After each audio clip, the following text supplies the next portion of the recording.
TV सत्यमेव व्रतम। नवी मुंबई विमानतळावर उतरले पहिले प्रवासी विमान।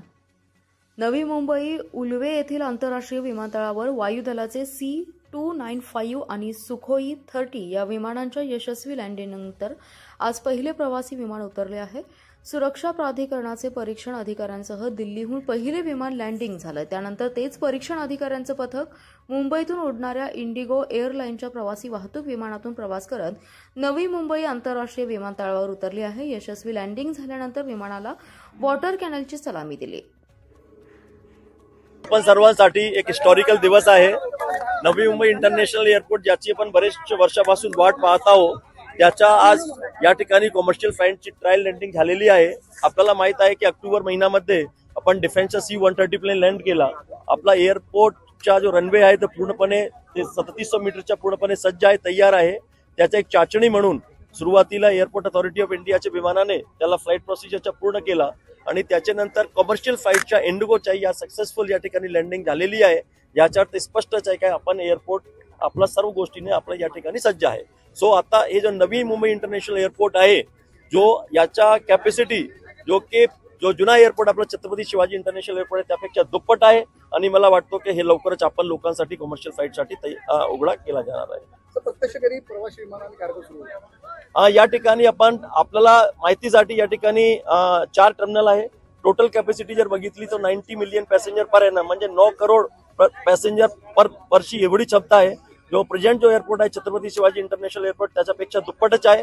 आपण टप्प्याटप्प्याने डेव्हलप करणारच आहोत। पहिल्या टप्प्यामध्ये ज्याची capacity 2 crore passenger per annum असणारच आहे, त्याच्या आपण 17 एप्रिल आपण हे डेट ठेवण्यात आलेली आहे। ज्यात 17 एप्रिल पर्यंत आपला तो एअरपोर्ट टर्मिनल बिल्डिंग आहे, रनवे आहे, लाइटिंग सिस्टम आहे, इतर फील्डची सर्व गोष्टी आहे। तर 17 एप्रिल पर्यंत सर्व गोष्टी या ठिकाणी आपण तयार करणार आहोत। अनेक वेळेला डेडलाईन दिल्या गेलेली आहे, जवळपास तिसरी किंवा चौथी डेडलाईन असेल।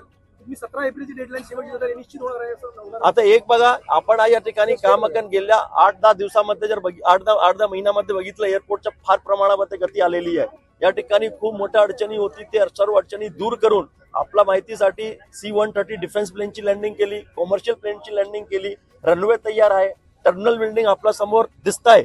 जवळजवळ एक 83-84% काम झालेलं आहे। मला वाटतं आपण सर्व सकारात्मक दृष्टिकोनाने पाहूया। निश्चितपणे वेळेवर या ठिकाणी एअरपोर्टचं कमर्शियल ऑपरेशन सुरू होईल। आपण जसं सांगितलं की आता जो छत्रपती शिवाजी इंटरनॅशनल एअरपोर्ट आहे त्याची capacity 45 million passenger per annum आहे, त्याच्यापेक्षा दुप्पट कॅपॅसिटी आहे आणि आमच्याकडे या ठिकाणी 2 रनवे आहे। तो निश्चितपणे त्याचा भार तरी कमी होणारच आहे।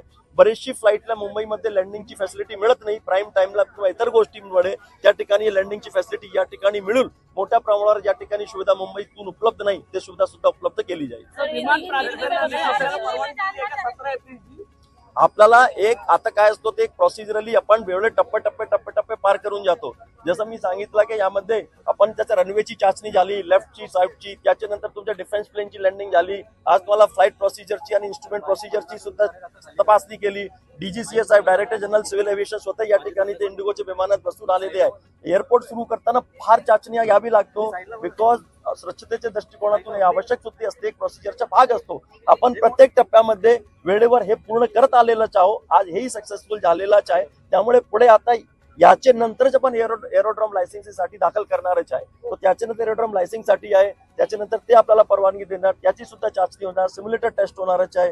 त्याच्यानंतर काय एअरनॉटिकल एअर प्रोसिजर असतो, मला ते डॉक्युमेंट पब्लिकेशन असतो, ते पूर्ण जगभरामध्ये की हे कधी सुरू होणार ते पण माहिती सुद्धा देणार। खूप लांबी चौडीचे प्रोसिजर आहे। तो प्रोसिजरच्या अनुषंगाने आपण आज रोजी खूप वेळेवर चालण्याचा आपण या ठिकाणी प्रयत्न करतो। VCMD सर, एक मिनिट आपल्या बरोबर VCMD सर विजय सिंगल आहेत, जॉईंट MD सिडको